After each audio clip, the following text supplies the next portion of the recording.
As we get closer to Super Bowl 59 between the Chiefs and Eagles, you're going to hear a lot about Kansas City potentially winning a third straight Super Bowl. It's unprecedented, never been done before, announcers will tell you, but that's not exactly true. The Green Bay Packers have won 3 NFL championships in a row, twice in franchise history. And while it's technically correct that no team has won 3 in the Super Bowl era, it is sort of strange to look at just the last 59 years to recognize NFL championships. The Packers won 3 in a row from 1929 to 1931. That's a different era. There wasn't even a championship game. So if you don't want to count those, fine.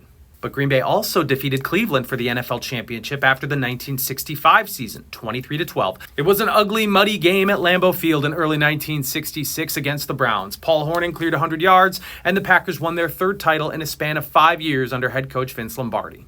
In 1966, a few months after the Packers' victory, the AFL and NFL agreed to merge, keeping their leagues essentially separate until 1970 before merging the regular seasons together. In the meantime, they play an AFL-NFL championship game after the season. The Packers won the NFL side of things in 1966. That was an epic game against the Cowboys for the title, and again in 1967, an even more epic game called the Ice Bowl. Those seasons were followed with the battle against the underdog AFL winner, and the Packers won both of those. We now know those latter 2 games as Super Bowl I and Super Bowl II. That's a three-peat, friends.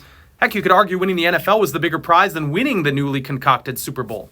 Now, I get the Super Bowl feels like a new dawn in the NFL, but the level of football in that league in 1965 was every bit as elite as what you had in 1966, just as rugged a path to glory, and the Super Bowl was basically an afterthought. In basketball, the NBA merged with the ABA in 1976. Do you regard the Boston Celtics run, or Wilt Chamberlain's Lakers, or even Kareem Abdul-Jabbar with the Bucks as products of a previous, less heralded generation?